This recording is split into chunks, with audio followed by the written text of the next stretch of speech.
এইচএসসিতে arts থেকে এ plus পাওয়া অনেক বেশি কঠিন, এই কথাটা তোমরা আসলে শুনে থাকবা। যদিও কথাটা কোনো অংশে ভুল না, অনেক বেশি আসলেই কঠিন। তারপরেও আমি তোমাদেরকে একটা গাইডলাইন করার চেষ্টা করব, যার মাধ্যমে তুমি তোমার জায়গা থেকে একটা বেস্ট রেজাল্ট আনতে পারবা। তো আমি এখানে দেখো একটা কথা লিখে রাখছি যে কিভাবে তুমি 90+ স্কোর করবা বা 90+ মার্ক পাবা প্রত্যেকটা আর্টস রিলেটেড সাবজেক্টে। এই বিষয়টা বা এই স্ট্র্যাটেজিগুলোও আমি ফলো করার চেষ্টা করব। তো আমার বেশিরভাগ সাবজেক্টেই 90+ স্কোর ছিল আর্টসের সাবজেক্টগুলোতে। তো আমি আমার ব্যক্তিগত এক্সপিরিয়েন্সটার আলোকেই আজকে পুরো কথাটা বলবো। তো প্রথমেই আমরা একটু দেখে নিই যে আমাদের আর্টসের সাবজেক্টগুলো কেমন কেমন টাইপের হয়। তো প্রথমত আমাদের দুই টাইপের সাবজেক্ট থাকে, একটাতে হইলো যেটাতে আমরা প্র্যাকটিক্যাল মার্ক পাই, আর একটা হইলো যেটাতে প্র্যাকটিক্যাল মার্ক থাকে না। তো নর্মালি আমাদের 4টা সাবজেক্ট, তার মধ্যে যে কোনো একটা অথবা অনেকে 2টাও থাকে যাদের প্র্যাকটিক্যাল মার্ক থাকে, অর্থাৎ তোমাদের 25 মার্ক প্র্যাকটিক্যালের মধ্যে থাকে এবং বাকি 75 মার্কের মধ্যে তোমরা পরীক্ষা দিয়ে আসলে তোমরা এটাতে A+ পাও বা এটাতে তোমরা তোমাদের মার্কটা ক্যারি করো। তো এখন এই জায়গাগুলো থেকে যাদের এই টাইপের সাবজেক্টগুলো আছে তাদের A+ পাওয়া অনেক বেশি সুবিধার। আমি নর্মালি পরীক্ষা দিয়েছিলাম 2019 সালে, অর্থাৎ লাস্ট যখন ফুল সিলেবাসে পরীক্ষা হয়েছে তখন আমার 2টা সাবজেক্ট ছিল, একটা হলো সাইকোলজি আর একটা হলো জিওগ্রাফি। ওই 2টা সাবজেক্টে কিন্তু এই সুযোগ সুবিধাটা আছে, মানে প্র্যাকটিক্যাল সহ এগুলার পরীক্ষা দেওয়া যায়। মানে ওইগুলাতে এই 25-এর প্র্যাকটিক্যাল 23-24 বা 25 অনেক সময় পাওয়া যায়। আবার এইখানে তুমি যদি একটু ভালো করো তাইলে 80 মার্ক পাওয়া খুব বেশি সহজ হয়ে যায়। তো এই সাবজেক্টগুলোতে আমি আসলে কোন স্ট্র্যাটেজি বা কী জিনিস ফলো করছিলাম যার কারণে আমার মার্ক প্রায় এগুলাতে 95-96 করেছিল, তো ওগুলাই আমি প্রথমত আলোচনা করব। তারপরে বাকি যে সাবজেক্টগুলো, অর্থাৎ যেগুলোতে আর্টসের প্র্যাকটিক্যাল নাই সেইগুলোতে তুমি কীভাবে ভালো করতে পারো সেই জিনিসটাও আলোচনা করব। তো প্রথমে দেখো, তুমি যখন সিকিউ এটাতে লিখবা বা তোমরা যখন সিকিউ দেখবা, তোমার মোটামুটি 5টার অ্যান্সার করতে হয়। তোমার 8টা প্রশ্ন থাকে, তার মধ্যে 5টার অ্যান্সার করতে হয় এবং প্রত্যেকটাতে 10 করে করে। এখন দেখো, আর্টসের একটা তোমাদের কাছে মিথ আছে, যেটা হলো আর্টস থেকে অনেক বেশি লিখতে হবে, না লিখলে তোমার নাম্বার তুমি পাবা না। তো এইটা একদমই একটা ভুল টাইপের কথাবার্তা।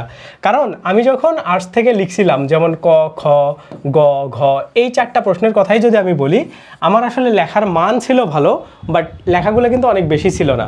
আমি যদি তোমাকে একটা ধারণা দিই যে আমার কেমন টাইপের লেখা ছিল, ক নম্বর তো বোঝোই, এটা এক কথায় প্রকাশ। তো এই ক নম্বরটা 100% যেটা তুমি কারেক্ট করতে পারবা সেইটাকেই তুমি অ্যান্সার করবা। কারণ কি, তুমি যখন সৃজনশীলের প্রথম প্রশ্নটাই ভুল করবা তখন মনে করা হয় যে তুমি পরবর্তী প্রশ্নগুলো বেশিরভাগ বানায় লেখার ট্রাই করবা, বা তুমি বানায় লিখবা। সেই জন্য তুমি যে সৃজনশীলটাই সিলেক্ট করবা, ওই সৃজনশীলটাতে অবশ্যই যাতে করে তুমি ক নম্বরের অ্যান্সারটা জানো, মানে এটা 100% কারেক্ট যেটার, সেই প্রশ্নের অ্যান্সারটাতে তুমি আগাবা। এরপরে খ নম্বর প্রশ্নটা বেসিক্যালি মোটামুটি এইটাতে 3টা প্যারা আমি লিখছিলাম, মানে 3টা প্যারা স্টাইলে লিখছিলাম। যেমন প্রথম প্যারাতে আমি এক্স্যাক্টলি এই প্রশ্নের যা অ্যান্সার চাইছে ওইটা 1 বা 1.5 লাইনে দেওয়ার চেষ্টা করছি। তারপরে ওই লাইনটাকে ব্যাখ্যা করে একটা আমি ছোট্ট করে সারসংক্ষেপ লিখে দিছি। তো এইখানে আমার লাইন ছিল খ নম্বরে মোটামুটি ধরো এইখানে 1 লাইন, যেটাতে হইলো একদম মূল কথা, তারপর সেই মূল কথাটার বিশ্লেষণে 2 লাইন, বিশ্লেষণে 2 লাইন। তো এইখানে 1 লাইন, এইখানে 2 লাইন এবং শেষে হইলো একটা ফিনিশিং লাইন। তো মোটামুটি দেখো এখানে 1, 2, 3 মানে টোটাল 3টা প্যারাতে 4টা লাইন আমি লিখছিলাম। তো এই 4টা লাইন লিখলে তুমি নর্মালি এইখানে এটাতে তোমার ধরো কত 1 নাম্বার থাকে ক নম্বরে, আর খতে থাকে হচ্ছে 2 নম্বর। তো 2-এর মধ্যে ওইখান থেকে 2 পাওয়া যায় এবং তোমার এইখানে টাইম ওয়েস্ট করা উচিত, মানে মোটামুটি ডিপেন্ড করতেছে যে তোমার কতগুলো প্রশ্নের অ্যান্সার করতে হবে। কারণ তুমি যদি দেখো, তুমি যখন 5টা সৃজনশীল প্রশ্নের অ্যান্সার করবা তখন তোমার 2 ঘন্টা 35 মিনিট সময় থাকে এবং প্রতিটা প্রশ্নের মতো প্রায় তুমি প্রতিটা প্রশ্নের জন্য প্রায় তুমি 30 মিনিট করে টাইম পাও। যদি 30 মিনিট করে টাইম পাও তাহলে গ ঘর জন্য বেসিক্যালি বেশি টাইম পাওয়া যায়। তো ক খ লেখার জন্য আমার কাছে মনে হয় যে 6 মিনিটের বেশি আসলে দেওয়া উচিত না। ক তুমি 1 মিনিটে দিয়ে দিলা, 5 মিনিট ধরে তুমি খ নম্বরটা লিখলা এবং বাকি যে টাইমগুলো আছে বা বাকি যে সময়গুলো আছে, বাকি সময় কতগুলা ধরো এইখানে 2টা মেলা তোমার হচ্ছে 7 মিনিট সময় চলে গেল, বাকি এইখানে 22 থেকে 23 মিনিট। এই 22-23 মিনিট তুমি গ এবং ঘ দুইটাই সমানভাবে লিখতে পারো, গ এবং ঘ দুইটা সমানভাবে লিখলেই হয়। এবং এইটারেও আমি হচ্ছে মোটামুটি 3টা 4টা এরকম সিকোয়েন্স ভাগ করে করে লিখছিলাম। যেমন গ নম্বর প্রশ্নের উত্তরগুলো এরকম ছিল যে ধরো প্রথমে আমি মেইন কথাটা, নর্মালি দেখবা গ নম্বর প্রশ্নগুলোতে চাওয়া হয় যে উদ্দীপকের এই জিনিসটার সাথে এক্সের কী মিল আছে, বা ধরো তোমার দেখা এই পাহাড়টা সেই পাহাড়টার সাথে বাংলাদেশের কোন টাইপের পর্বতমালার মিল আছে, যে এটা কি ভঙ্গিল পর্বত, এটা ল্যাগথিক পর্বত। তো তুমি এক্স্যাক্ট কথাটা প্রথম লাইনেই লিখে দেবা, তাইলে কি হবে, টিচার বুঝতে পারবে যে তুমি আসলে বিষয়টা জানো এবং ওই অনুসারে কেন কানেকশনটা তুমি করাইলা সেই জিনিসটা ব্যাখ্যা করবা পরবর্তী এইখানে দুইটা প্যারা করে লেখা ভালো। এবং সর্বশেষে গিয়ে তুমি একটা কনক্লুশন বা একটা বিশ্লেষণধর্মী কথাবার্তা বলবো, বা একটা কিভাবে এই জিনিসটাকে মানে তুমি কানেক্ট করাইলা বা কেন আসলে এইটাই 100% হবে এই প্রুফটা তুমি দিবা। তো এইখানে 3-4টা প্যারা মোটামুটি গ এবং ঘ দুইটা একই প্যাটার্নে লেখা যায়। তো নর্মালি তুমি যদি গতেও 4টা প্যাটার্ন দাও, ঘতেও 4টা প্যাটার্ন দিবা, কোনো সমস্যা নাই। তাইলে দেখবা মোটামুটি তোমার ভালো মার্ক চলে আসবে। তাইলে দেখবা এখান থেকে এই যে ক এবং খ যদি তোমার একদম পারফেক্ট হয়, মানে নর্মালি যদি তুমি জেনে লেখো তাইলে এটাতে 3-এর মধ্যে তোমাকে 3-এ দিবে, কারণ ক থেকে মেডিকেলি মানে বেসিক্যালি তোমার হচ্ছে মার্ক কম কাটে বা কম কাটতে চায়, এবং গ এবং ঘ থেকে বেশিরভাগ সময় মার্কগুলো কাটে। তো ধরে নিলাম তোমার গ থেকে মার্ক কেটে 3-এ 2 দিল, আর এটাতে হচ্ছে 4-এ 3 দিয়ে দিল, তাহলে কত হইলো, ওখানে 3 আর এইখানে হচ্ছে মোটামুটি হচ্ছে 3, 2, 5, 5 আর 3, 8। তার মানে গড়ে কিন্তু 8 মার্ক পাওয়া অনেক বেশি কঠিন কাজ না। ওকে, তো এইটা গেল হচ্ছে আমার মানে যে থিওরিটিক্যাল সাবজেক্টগুলো ছিল ওইগুলোতে লেখার প্যাটার্ন, বা আমি এইভাবে আসলে লেখার ট্রাই করতাম। তো তোমরা অনেকেই একটা কথা বলবা যে ভাই আমার হাতের লেখা আসলে অনেক বেশি ভালো না বা অনেক বেশি খারাপ। তো লেখা খারাপ কিংবা ভালো এটার অবশ্যই একটু হইলে ইফেক্ট আছে, তারপরেও সবচাইতে যে বিষয়টা জরুরি সেটা হলো তোমার লেখা যেমনই হোক না কেন লেখাটা আসলে পরিষ্কার কিনা এটা হচ্ছে বেসিক্যালি দেখা হয়। কারণ এইচএসসি লেভেলের যে খাতাগুলো আছে ওইগুলা মানে বেশিরভাগ খাতা অনেক বেশি একদম ডিটেলস গভীরভাবে পড়া হয় না, প্রথমে দেখা হয় কি পয়েন্টগুলো ঠিক আছে কিনা, যদি থাকে ওকে তাহলে তুমি মার্ক ভালো পাবা। সো এই জন্য লেখাগুলো পরিষ্কার একদম ক্লিন, কাটাকাটি জাস্ট করা যাবে না, এইরকম করে লাইনগুলো যাতে করে একটু সোজা রাখা যায়, এটা যদি তুমি মানে এই কনসিস্টেন্সিটা যদি মেনটেন করতে পারো তাইলে তোমার খুব ভালো মার্ক পাওয়ার একটা চান্স আছে, নর্মালি তুমি 8 করে পাবাই। তাইলে দেখো যেগুলাতে থিওরিটিক্যাল আছে সেগুলোতে 5 আসতে মোটামুটি 40 মার্ক পাওয়া যায়। ওকে, এখন দেখো 40 আর তোমার হচ্ছে এমসিকিউ আছে 25। দেখো আর্টস থেকে তুমি A+ ওই সাবজেক্টটাতে পাবা কি না এটা পুরোপুরি ডিপেন্ড করবে ওইটার এমসিকিউ তুমি কতটা ভালো করতেছো। এমসিকিউ যদি তুমি ভালো না করতে পারো তাইলে কিন্তু আলটিমেটলি তোমার ওই সাবজেক্টের A+ আসবে না। নর্মালি টিচাররা এইভাবে মার্ক দেয়, যেমন আমি তোমাকে ধরো থিওরিটিক্যাল দিকগুলো যদি দেখাই এগুলাতে A+ পাওয়া একটু বেশি সহজ, কারণ ধরো তুমি এগুলাতে 7-8 করে পাইলে আর এইখানে যদি 20ও পাও বা ধরো এইখানে যদি 18-19ও পাও তারপরেও কিন্তু তোমার A+ হবে। হ্যাঁ, 20 পাইলে এখানে 60 আর ওইখান থেকে হইলো ধরো তোমার 25, তাও 85 মার্ক তোমার হয়ে যাচ্ছে। তো এগুলা থেকে কিন্তু ভালো মার্ক এইভাবে পাওয়া যায়, যদি 20ও পাও তারপরেও তুমি 85 A+ পাও বা ধরো তোমার 80+ মার্ক এটাতে থাকবে। কিন্তু মেইন সমস্যা হয়ে যায় যদি তোমার ওই যেগুলাতে থিওরিটিক্যাল মার্ক নাই, যেমন ধরো তোমার যখন 70 নাম্বারের লিখিত লিখতে হবে, মানে ধরো তোমার 11টা সৃজনশীল থাকবে, তার মধ্যে 7টা সৃজনশীলের অ্যান্সার করতে হবে 2 ঘন্টা 30 মিনিট সময়ের মধ্যে। কেন? কারণ বাকি 30টা এমসিকিউ এর জন্য তোমার 30 মিনিট টাইম থাকবে। তো এই 30টা এমসিকিউ এর জন্য তুমি 30 মিনিট তো ওইখানে নিচ্ছই, আর বাকি 2.5 ঘন্টা।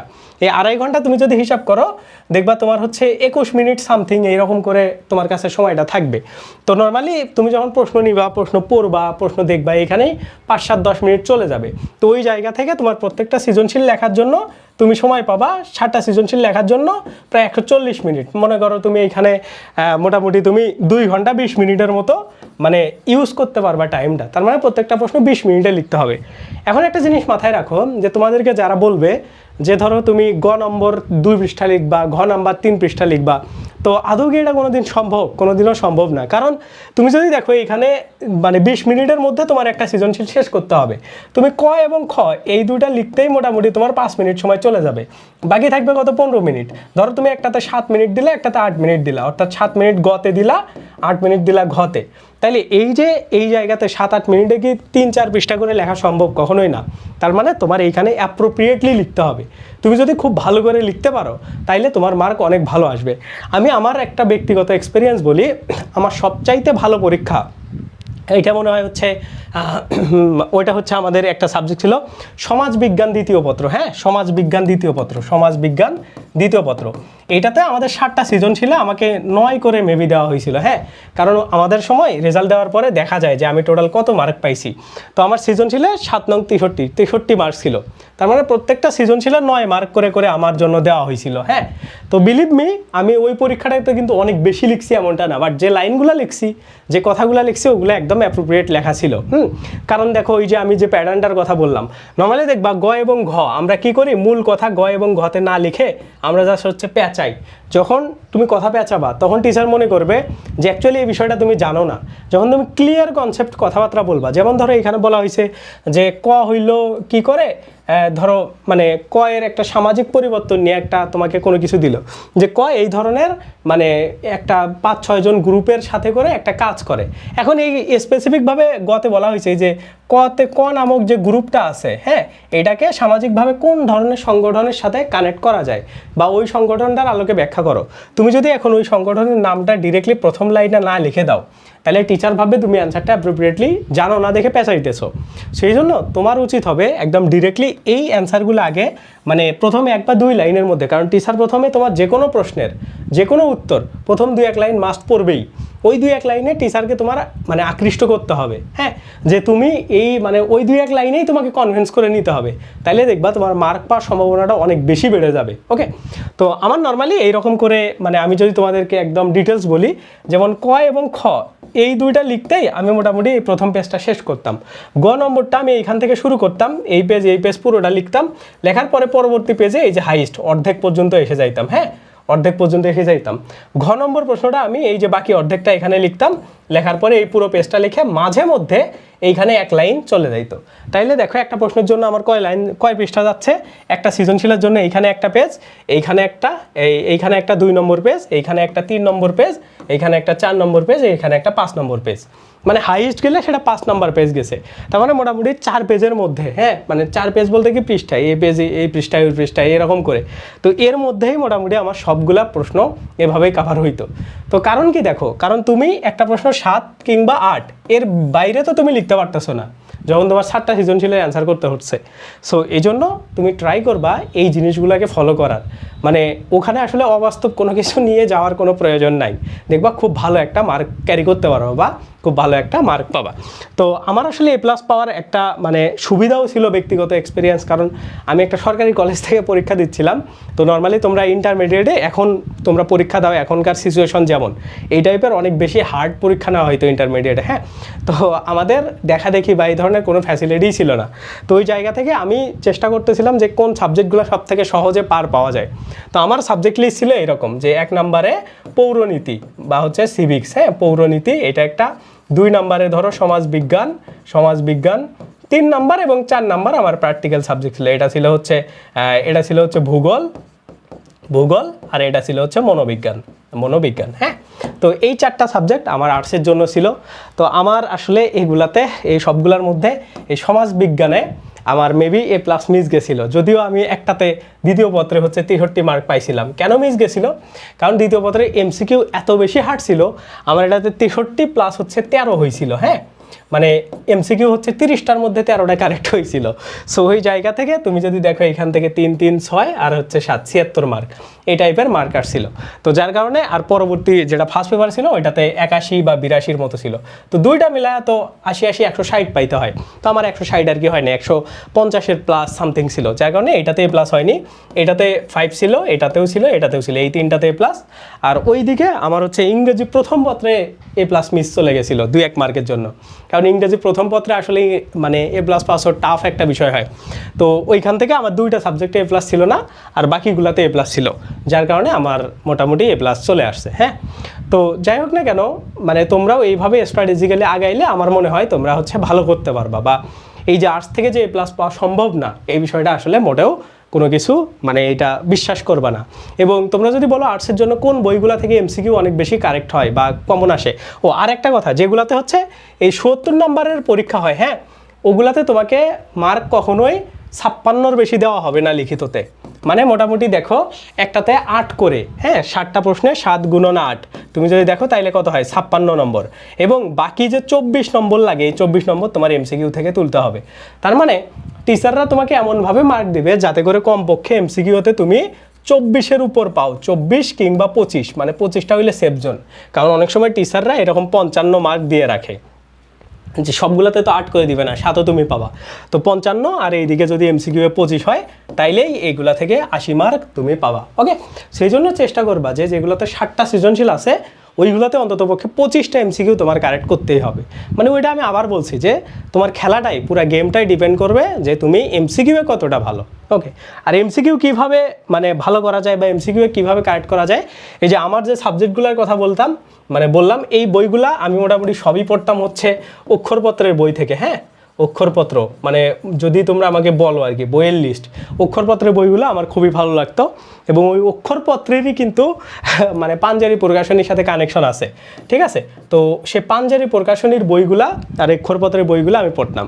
তো পাঞ্জারি প্রকাশনীতে দেখবে একটা টপ লাইন্স নামে একটা জিনিস আছে, মানে প্রত্যেকটা অধ্যায়ের প্রত্যেকটা পাঠের তোমাদের যে পার্ট আছে সেই পার্টগুলো টপ 10 বা টপ 9। হ্যাঁ, মানে ধরো তুমি যে কোনো একটা পার্ট পড়তেছো, ভালো মনে করো ধরো সামাজিক সঙ্গতি পড়তেছো, এখন সেই সামাজিক সঙ্গতি নিয়ে টপ 10টা লাইন, মানে তোমার এই অক্ষরপত্র বোর্ড বইয়ে ওই সামাজিক সঙ্গতি নিয়ে যেগুলো ডিটেলস লেখা আছে তার মধ্যে টপ যে 10টা লাইন এমসিকিউ আসতে পারে সেগুলো এখানে দেওয়া ছিল।